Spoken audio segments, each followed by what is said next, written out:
Clicker. Sorry. All right. So welcome, everyone. On the screen, you will see two photos. The first is myself. I'm Matisse, the Canadian, based outside of Toronto. I am currently wearing a white shirt with black text that reads, "If your words aren't accessible, neither is your message." On the screen instead, my photo is in front of a floral background with a jean jacket with pearls and a tulle skirt that I really like to rock because it's cute.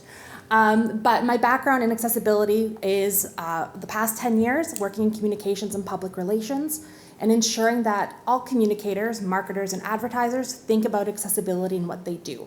I am certified through the International Association of Accessibility Professionals as an accessible document specialist, so shout out to the first lightning talk, as well as a certified professional in Accessibility Core Competencies, and I sit on the Accessible Standards Canada Technical Committee on Equitable Communications. Thank you. Hello everyone, I'm Lisa Riemers. I'm not from Canada, I've come up from London. On the screen there is an amazing photo of me. It looks like I'm under a spotlight, but I'm actually in a car park with a really good lighting above me. And on the screen I'm wearing a black outfit with a very brightly coloured scarf. Here today in person I am a perimenopausal woman, orange hair, I'm wearing a lot of pattern. I've got a blue floral shirt on and a peachy coloured, differently floral jacket. I like colour and pattern. My background, I started off back a long time ago in marketing communications, specialised more in digital comms. I've done a lot of intranet and website projects over the years. I'm now an independent consultant and I sit somewhere between content, comms and digital teams. So I say I'm often the commsiest person working in a technical or digital team or the techiest person helping communication specialists. And what I found recently, having done a lot more work in user-centred content design, I've been bringing that kind of content design and that user awareness to comms people who might be thinking more about business objectives, but then also taking some of those communication skills and thinking about how we work together back to people who work in digital teams who might not have that background. So what are we going to cover today? First, why is work just so hard?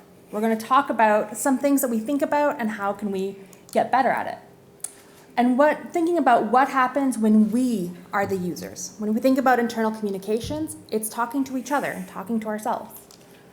We're going to look at accessibility in numbers and take a look at what it actually looks like in practice. And finally, we're going to reflect on how we can help ourselves and our colleagues be more accessible and inclusive. So, why is work so hard? It feels like, I remember the first time I was ever on a stage, it was at Wedge's conference years ago at Intranet Now, and I remember there's a photo of me standing there with a microphone in my hand saying, how do people not absolutely lose their minds working with people?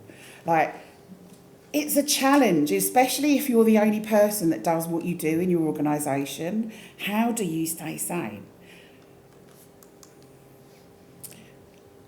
So what we're going to talk about first. So what I didn't realise at the time, and I'm still not diagnosed with this, but I didn't realise at the time that maybe not everyone thinks the same way as me, and maybe they're not always as overwhelmed by multiple notifications. And the numbers, the numbers are quite high. This isn't an edge case. This isn't somebody else's problem. So the numbers we're presenting are going to be UK-based, but I will throw in a little Canadiana in there as we go through. So both in Canada and the UK, 1 in 4 people have a disability. In Canada, it's 27%, and we use the term identify as having a disability because our numbers are taken through the census, and it's up to the individual to disclose if they have a disability. So if we take someone like my father, who wears hearing aids on full volume, and you still have to yell, and he acknowledges that I do share this story, he will say, I don't have hearing loss, even though you could be like, Dad! And he just kind of looks, he's like, what? Like, what, huh? With me? me, but he won't acknowledge it because for him to identify as having a disability means to him that now he has fallen into the disability community, which is a whole mind shift, right, for those who acquire disability later on in life. So going back to not everyone thinking the same way as me, actually there's a lot of people in the room here today that might.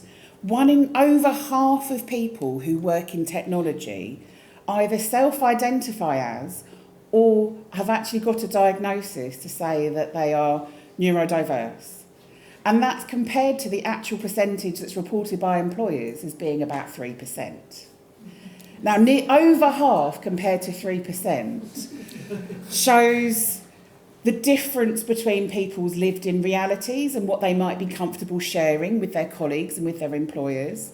We know that stigma exists in this area. We know that we've probably experienced it ourselves in the past. Maybe we've still got a whole load of internalised ableism, like Matisse's dad, that we haven't unpacked yet. But this is a lot of people. It's certainly not an edge case, and it explains why this can be so hard. So who's responsible for accessibility and inclusion anyway?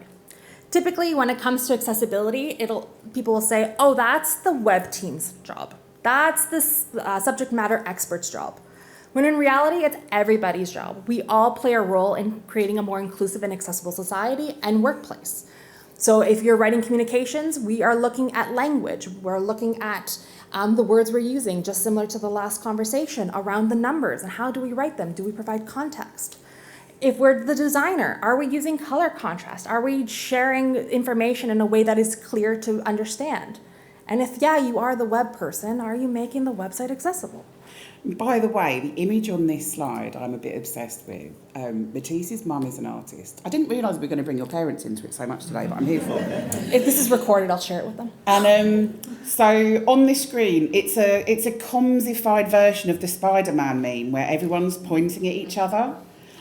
And it reflects the reality inside organisations. You know, whose job is this? No, it's yours. Actually, it is, as Matisse said, it is all of us. And it should be noted that in Canada in particular, we are moving away from accessibility subject matter experts because at the end of the day, we want everyone to be an expert in their field when it comes to accessibility versus putting the weight on one individual and on a team. So what does this look like in practice? You know, we've already had some amazing practical tips on thinking about those documents and thinking about numbers, but what else can we do when we're working together? So first, we're going to look at content overall, starting with a stat that 1 in 10 people have dyslexia. Right, so this is something that we really need to consider when we look at the language that we're using in our communications, particularly internally. As we said before, with 53% of people not identifying as being neurodiverse, neurospicy, however you like to refer to yourself, this is something that we need to really consider in how we write. So with that in mind, plain language. This is your friend. And plain language is when your audience understands what you've presented to them the first time they read it. I have worked in countless organizations where an internal communication goes out, whether by email or it's posted on a poster, and staff say, that's great, what are you asking? What is the action? What am I supposed to do? Because it's written in a way that that the person who wrote it thinks sounds more quote unquote professional, using air quotes there, when instead we are missing the mark and actually engaging and meeting people where they're at and writing the way that they can understand it the best way the first time. And I think the important thing here when we're thinking about that plain language, you know, we're talking about sentence structure, but maybe there are words that your audience does understand. Maybe there is particular jargon that actually, you know, when we're talking about talking to our colleagues, maybe there are words that you do all understand. But it's about knowing who your audience is. If your audience are specialists, they still prefer things to be written in simpler sentence structure. Even lawyers, there are ISO standards around plain language. The first was the general plain language, and part 2 was on legalese. So imagine being a lawyer and think about a contract or any legal document you may have received, having that in plain language. That's a game changer for so many people to actually engage with the content and the information being provided from the legal system. So, can I click this one? Yeah, you can. So, when we're talking about what those sentences look like, try and aim for less than 15 words a sentence, but at most have a 25-word sentence. You know, if it's hard to remember the beginning of a clause. If you have ADHD, you might be tempted to write a really long sentence that's got 3 loads of brackets in it, because that's how you were thinking in the first place. And that's brilliant, but actually when it gets to the other end, can someone else follow your brain in the same way as you wrote it? Sometimes, if you're tempted to put brackets in, change them to full stops and make some shorter sentences. It only takes a few seconds longer to do that, but it helps the person receiving your message understand it. Think about structure. We already saw the brilliant thing about documents, using the headings, making sure that you've got a logical order to your page. And avoid ambiguous phrases, abbreviations and acronyms. And if you need to use them, make sure you've got a glossary that you can all refer to. And keep it up to date and make sure that when a new person joins your team, they know where to find the glossary. You might find... so I had an example where I was using the same words as the head of technology, and my background is normally digital and content people. So a head of technology is still part of the same directorate, the Digital Data and Technology Directorate, this was, a government department. And I said, we need to get a service owner to manage all of these digital products that we're using to communicate internally, part of that digital workplace, those internal digital channels. And he said, yes, Lisa, I completely agree. I'll write a job description, we'll get it out there. And about 3 months passed, and just before he was about to publish the job description, he said, this is what I was thinking, Lisa. And I was like, oh. He had used the service owner from the IT Service Management ITIL framework, which I'd never seen before because I'm not a technology, my background isn't technology. And it's a similar set of skills. Overall, the objective around the role was very similar, but again, it would be recruiting someone from a completely different background, because I was imagining someone who's looking after all of these digital services and maybe has a service design background. And additionally, we wrote abbreviations and acronyms in here as well, because you don't necessarily know what a screen reader will read them out as. So for example, my whole foray into accessibility came from a hashtag. My second day on the job, this was October 17th, 2025, like I know the day because it haunts me in a good way. I put out a tweet for the Canadian National Institute for the Blind. So our national organization on sight loss, can you put out a tweet? Great, still Twitter, 240 characters, hashtag DYK for did you know, and some sort of stat. And out into the world it went. I'm happy, I'm proud, I'm freshly graduated out of school as well, only to get a phone call within 10 minutes from one of my colleagues with sight loss. Bless him, Jason Fair will always be a huge part of my journey. Hey, welcome to CNIB. How are things? Things are good, Jason. Thank you so much. How can I help? Did you happen to tweet? Yes. And he goes, oh, okay, there's a bit of an issue. I'm a comms person. I have a spelling or grammar mistake. That's where my mind's gone. He goes, no, you spelled things right and grammar's fine. It's your hashtag. What do you mean? It stands for did you know? And he goes, oh, well, my screen reader has read it as Dick or Dyke. If I'm using JAWS or VoiceOver, I'm getting a different version. So in the moment of thinking, great, day 2, just out of school, I'm getting fired. He calmed me down and he said, no, you communicators don't get taught this stuff. Then in understanding that screen readers, particularly with hashtags and abbreviations that don't have punctuation in between the letters, the screen reader will try to read it as a full word. So for example, in case you missed it, ICYMI reads as itsy me. So imagine hearing that and trying to figure out, A, what the heck is that? B, how do I spell it to figure out what it is? It adds an additional layer of difficulty and more barriers. So if you are using acronyms, make sure you're putting punctuation in between each letter. That way a screen reader will read each letter out individually and the person will know what it is. And for abbreviations, it all comes down to the end user's language preference. So for example, we Canadians, you here in the UK, use capital G, lowercase o, lowercase v, period. That reads as government. But our friends down south in the States for us. Yeah, Frenemies? friends, air quotes. If they hear capital G, lowercase o, lowercase v, period, they read governor. So it completely changes the context. And if somebody has it set to a different language entirely, it will read it as a different word if that abbreviation exists in their language. So whenever possible, try to avoid abbreviations because you might not know what it's going to come out on the other end. And using descriptive links. This was already touched on a little bit this morning, but if you're sending an email to someone asking them to do a thing, make sure that, and there is a call to action in it with a link. Don't just right-click here, because you have to then read the whole context. In fact, sorry, can't see what's coming up next. No worries. And so,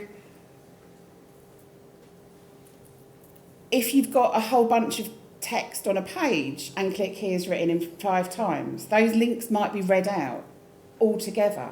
And without the context of what here means, that's an added cognitive load for everybody, as well as people that are using screen readers who won't know what those links go to unless they actually select them. And even for those who aren't using screen readers, when you see click here just in general, I want to know where I'm going. Right, what am I getting if I click here? So instead of, let's say, click here, I might say download our annual report and have that be hyperlinked. So I know exactly what's going to happen when I click, and for a screen reader, it'll read it out to them that it's a link and then a description. So, third, writing tools that can help. Word has a built-in editor that can help you check your grade level, can help you check your spelling and grammar, not so much the abbreviations or acronyms, but you know what to look for there. And it can also check for your accessibility as the document itself to see if you have used image descriptions and that sort of thing in the content that you've created. Large language models can help you review and rewrite your information in plain language, but still always double check, especially if you ask it to help you write a social media post or an internal post. It tends to be emoji happy, and emojis aren't the most accessible things. They are usable. I love me a good emoji, don't get me wrong, but they do carry their own specific alt text that is dependent on the platform, browser, and device that it is being viewed on. So it might shift, so just to ensure that your information is consistent there. And also avoid using M dashes, which LLMs are notorious for adding in. Screen readers don't react really well to them. They are not accessible, so just a little fun fact there. And then to help you check again your readability and to help you with your writing, free web-based tools like Hemingway can go a long way in helping you get your content where it needs to be. So, we mentioned it at the beginning, we're talking about colour. I love colourful things. And researching our book, I had a bit of a revelation. I didn't realise how widespread colour blindness is. 1 in 12 men and 1 in 200 women experience colour blindness. And that might not be the exact same flavour either. There are loads of different ways people might perceive colour. So if you ever had that conversation with your other half and you say, look, which colour will you choose from? They say they look all the same. No, they might actually look all the same to them. Like, it's a weirdly gendered difference, and I don't understand the genetics around that. But if 1 in 12 people are colourblind, those beautiful colour palettes that you're using might not be visible. And as Sam said earlier, don't just use colour to present information, because if you're just using a rag where you've got red or amber and green, they might all just look like shades of beige. So that's where the color contrast comparison comes into play. So the Web Content Accessibility Guidelines 2.0 here in Ontario, 2.1 and 2.2 state that to be compliant, and the legislation as well states this, that you are looking for level AA compliance, which is a 4.5 to 1 color contrast ratio between your background and text color for regular text, and for large text or 14-point font and that's bolded, it needs to be 3 to 1. How are you going to figure that out if you're just looking at your colors on your page? There are a bunch of tools that are available to you. So does it actually pass WCAG? When in doubt, test it out. If it kind of looks like it passes, always check. On the screen, there's a screenshot of the app I always use, which is Vispero's Color Contrast Checker, previously TPGI's, but there is also WebAIM's Color Contrast Checker. The reason I prefer the Vispero one is simply because it is a downloadable app that's available for both Macs and PCs, and I can use the eyedropper tool. It tells me exactly where I stand on WCAG 2.1 compliance, starting at AA as well as AAA, and it gives you a bit more information on how to be compliant, as well as a little taster, if you will, of what text looks like on the text color on the background, as well as if you have any charts and graphs. Back to those documents and collaborating with our colleagues. If you can spend some time changing your default settings in your, if you have access to this, you might even need to go to your communications team and say, can we update our template, please? Because the default colour palette in PowerPoint and in Word defaults to this. So this was my own presentation. So on the screen there is a bar chart, and there are four categories in the bar chart, and all of the bars are different shades of yellow and orange. Now, I love yellow and orange, it's my favourite colours, but to me, depending on my screen, they look different. So think about how you're presenting information. Can you make sure that that all of your data has category labels at the source? So that if you're printing something out for your team, if you're still using, and I thought this was a dated thing, but it turns out this does happen a lot still in organisations, board packs still get printed and spiral bound. I was surprised by this too, because I've been in digital working from home for a while. But if this is being printed out by a dodgy office printer, will the printer actually be able to acknowledge the colour? Inspect without colour is an option that's within PowerPoint, which I love it shows all of the stuff in context. There is an option on the ribbon which you can add in yourself, and I can show you how that works. You can see what it looks like in black and white. It's not a perfect simulation if someone's colourblind, but it's a perfect simulation if you've only got a black and white printer. And you can customise your toolbar. So if you're using PowerPoint, you can go into your PowerPoint options, go to the Customise Ribbon option. You need to select the All Tabs commands list. And then within the review, there is a section called Accessibility. And within Accessibility, there's a section called Accessibility. Thanks, Microsoft. And there's a whole load of options that you can make sure are turned on to your PowerPoint. So you've got all of these review options available at the time you're using it. So when we go back to that tool, that bar graph for a second, if we were just relying on color, we miss the message. To make this more accessible, we would add patterns to the bar graphs. So maybe lines or circles or some polka dots, just to have them be distinguishable, as well as the actual data set in them as well. So again, we never just rely on color, we provide more context and information as much as possible when possible. So alt text is the description of an image. On the screen, Lisa, I'm gonna have you describe what's on the screen, because this is your photo. Okay, so again, we come back to how much does the audience know? Because when you're thinking about alt text, it's for what people can see if they can't access that image, if they can't download it because it's in their email and they don't have their pictures downloaded, or if they are using a screen reader because they're unable to see the image. So you can't put anything in your alt text that people who can see the image can't see. So this is a really weird picture.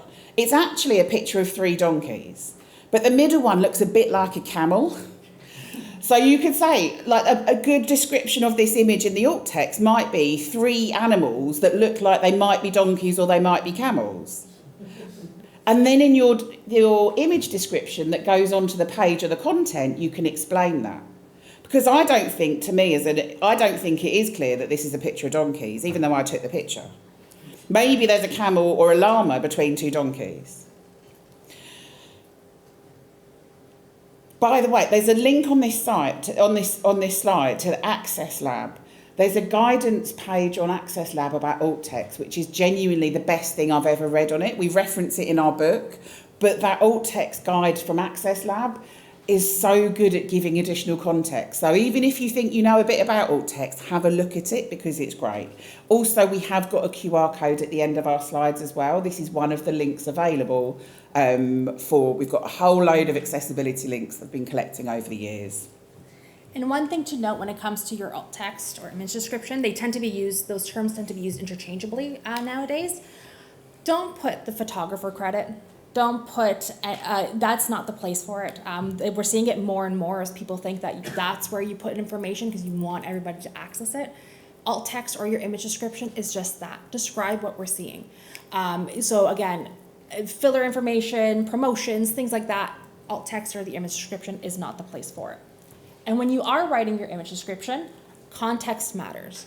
So a lot of people now are starting to use AI tools to help them create their alt text and image description. It's a great starting point, but it doesn't get context. So for example, the photo on the screen, which, Lisa, did you take this? I did take this, yes. She's an excellent photographer. If you need lighting recommendations at this conference, Lisa's your girl. But on the screen there, I would describe it as the Sydney Opera House sits across the river in front of a botanical garden. But if I was writing something around it being, let's say it's the Weather Network, and they're just saying that it is going to be a rainy day in Sydney, I would say clouds overhead over downtown Sydney.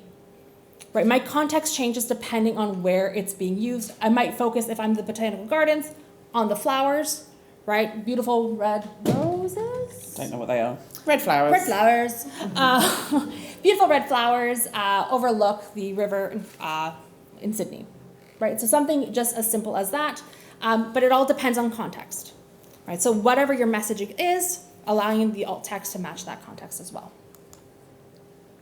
So collaborating, we talked about working together. We know that working together is hard. What can we do to make that easier? Firstly, let's think about ourselves. Sometimes we have different needs to our colleagues. Do you know what yours are? Do you know how you work best? And can you actually share that with your colleagues? Have you taken some time for a bit of introspection?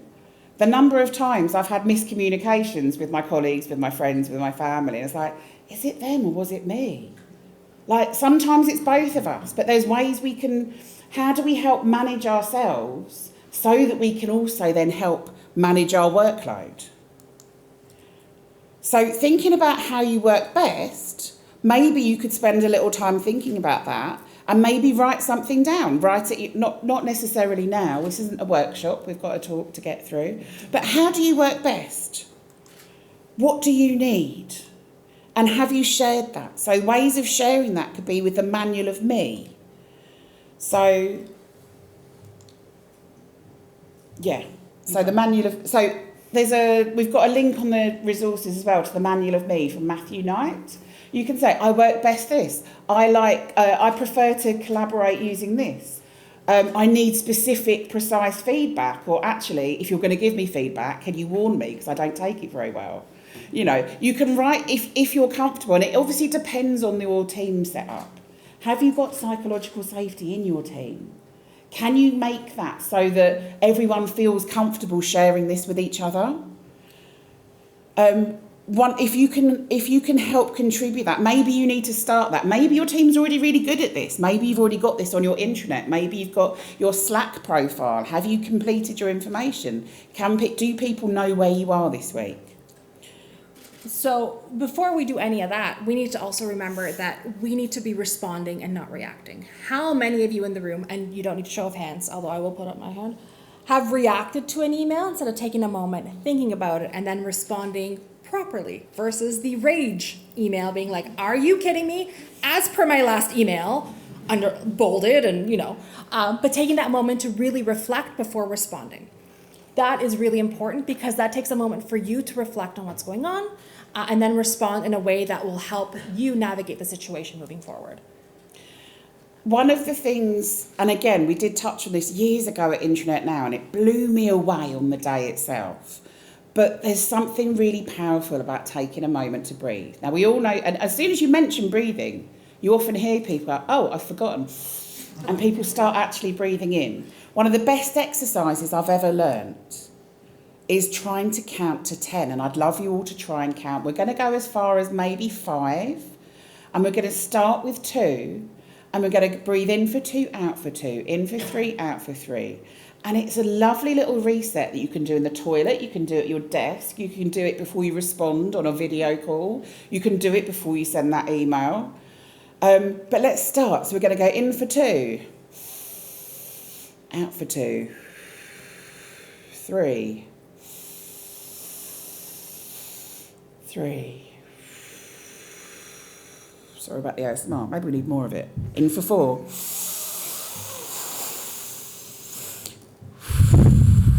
Too much. And then 5.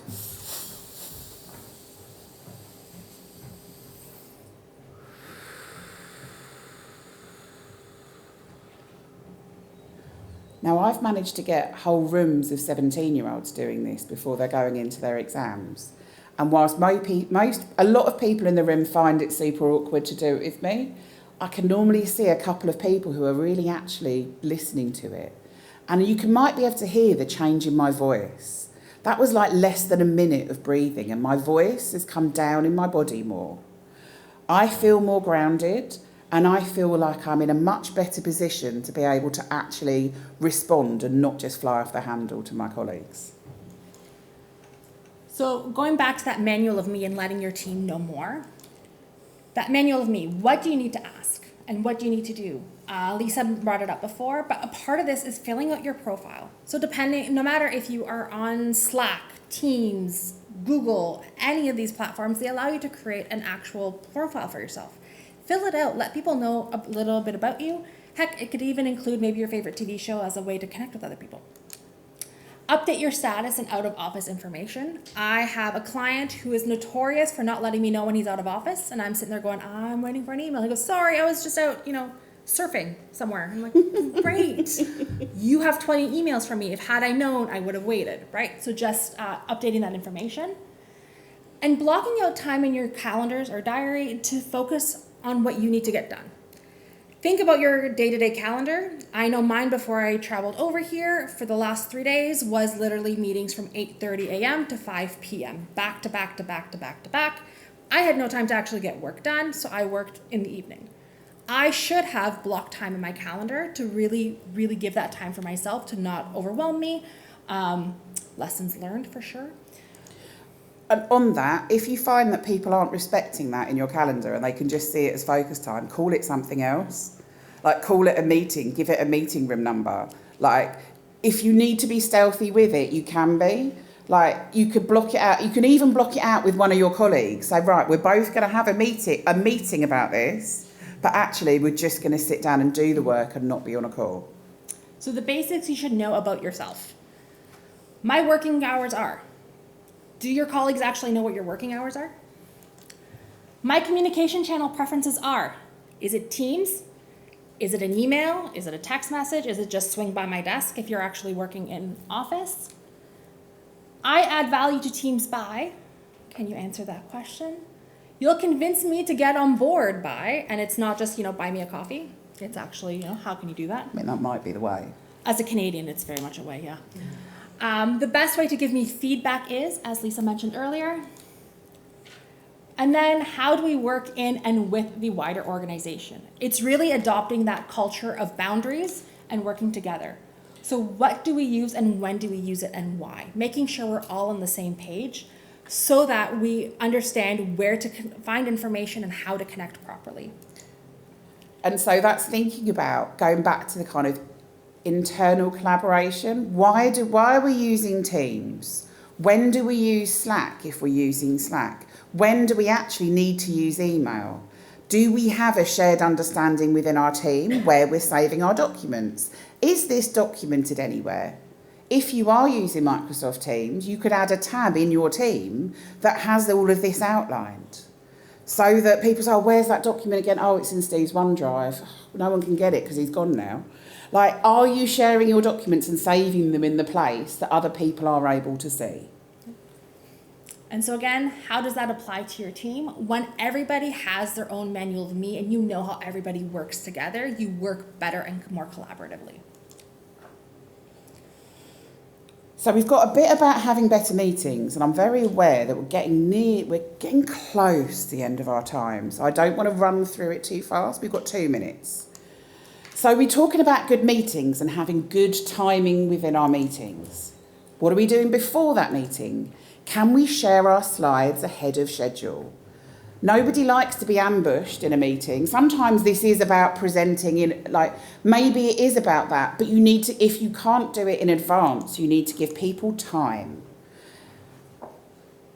Nobody wants to feel rushed, which is ironic because when things go too slowly, or people want to fill in the silence, it's very easy to think, well, and depending on your organisation's culture, depending on the culture of the people in your meeting. In Germany, it's really common for people to sit in silence for a couple of minutes and then respond. That can be super unnerving if you're not used to it, and you might nervously fill in the gaps. Or if you get to a meeting and everyone says at the beginning, well, I haven't had a chance to review these slides yet, I'm sorry, and you try and plough on regardless. I had this recently with a client. And we should have just said, why don't you take this time to read this and we'll put in another session so that we don't just hurry through it and then end up down a rabbit hole of a meeting that overruns, everyone is stressed, and we had a terrible outcome at the end of that. And then after, make sure that you provided an avenue or channel. How are we going to follow up from this? Is it by email? Is it in the meeting chat that's come from our Microsoft Teams invitation? Is it that actually we're going to have a follow-up session, so you just need to bring your notes? Be really clear about that. Another key consideration, especially if you're working with external clients or other people outside of your organization, is what is their preferred method of engaging for these meetings that are remote. So on the screen, there's a table that features MS Teams, Zoom, and Google Meet, and particular accessibility features that you may or may not have known about. So in MS Teams, you can have live or closed captions, and this is end user enabled. So it doesn't necessarily mean that the host has to turn them on. They're by choice there, they're automatically there, and by choice by the end user to turn them on or off. In Zoom, you do have the option for live or closed captioning. However, prior to the meeting, the host of the meeting has to enable them, which then allows them to be seen by the attendees. And in Google Meet, similar to MS Teams, you have it enabled automatically for everybody, and it's just up to the end user to turn them on or off. The cool recent changes that have come through for all 3 platforms, though, is the supports for sign language interpretation. So in MS Teams, they have what's called sign language mode that will automatically spotlight the sign language interpreter for that person who requires it. And so it's easy to access. For Zoom, it's called the designated interpreters option, but that has to be enabled by the host themselves. And then for Google Meet, it's called pair tiles, but it is automatically there. And what will happen is that it'll show both the speaker and the interpreter at the same time. So just thinking about, we've thrown a lot of information at you this morning, but think about what you might do when you go back to your desk. What might you do differently for yourself? And what might you want to suggest for your team? So in summary, we've covered why accessibility matters in numbers. We've talked about content. We've talked about collaboration and having better meetings. And we are Matisse Hamel-Nelis and Lisa Riemers. Our contact information is on the screen. You can connect with me by email. It's Matisse, so it's matisse@matissenelis.com. My website, matissenelis.com, or on socials @MatisseNelis, LinkedIn and Instagram in particular. I am on Lisa at lisariemers.com or at lisariemers.com or at Lisa Riemers. We're quite consistent with our... We try. Yeah. It's almost like we're trying to be accessible and how to get at it. And we're lucky to have quite unique names. Yeah. So there's a QR code on the screen. There's a link to resources there. Please let us know if you've got any questions throughout the day. Thank you very much.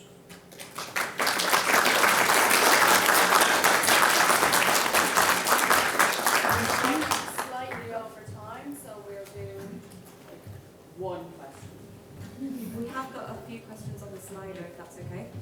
So somebody has asked about photographer credit. So if it's not going in the visible image description, where would you recommend that should go? So it should go in the visible image What should? description? The Photographer No, credit. I'm just thinking for the microphone. Sorry, for the photographer credit, because the question was, if the photographer credit doesn't go in the visible image description, where should it go? It should be in the actual content or as a caption, if you will, to the image. So it's still visible, but not in the description itself. Because the description doesn't show the photographer holding up a card saying its name. When you say description, you mean your alt text in that point? Alt text or image description, yeah. Yeah. Perfect. We've got two more very quick ones. So somebody was asking about how to describe people in inclusive ways in the alt text. So for example, about race or body size. Excellent question. So when it comes to describing people in your imagery, it all depends again on context. If the information that is around the image has nothing to do with race or abilities or anything like that, so let's say it's an internal posting for hiring and it has a diverse group of people just sort of smiling and chatting, that's all you have to say. Once you start calling out individuals by specific things, so somebody who's black, somebody who's indigenous, somebody who's in a wheelchair, somebody with a guide dog, things like that, it starts to come out as tokenism because it doesn't relate to the actual content itself. Instead, if you were creating a post for, let's say, Black History Month, and there is a photo of a group of people who are black, who are standing around at a table talking about a project, you would describe it like that because it relates to the context and the content overall. Perfect. And then last question. So have you got any tips on actually getting people to read the manuals of me once they've been written? Yes, I have tips on this. So how to get people to actually read your manual of me. You could put a link to it in your email signature. You could have a workshop or a retrospective as part of your agile ceremonies where you do that. You could do it once on an away day that everyone gets brought into and then revisit it again a few months later. Signpost people to it. There is a thing about progress over perfection. We're not going to get this right every time. We all have conflicting needs and we can't always do something that works the best for everyone. All we can do is manage ourselves and hope that we can make it easier for other people to interact with us as well. One of my clients at the end of every meeting that they have with the teams just reminds people of those answers for each individual of that team. So by the way, don't forget, John works from this time to this time and prefers email. If you have any communication about this, Matisse prefers this and this is her time. So it's become part of their culture in meetings so everybody's aware. Great. Thank you.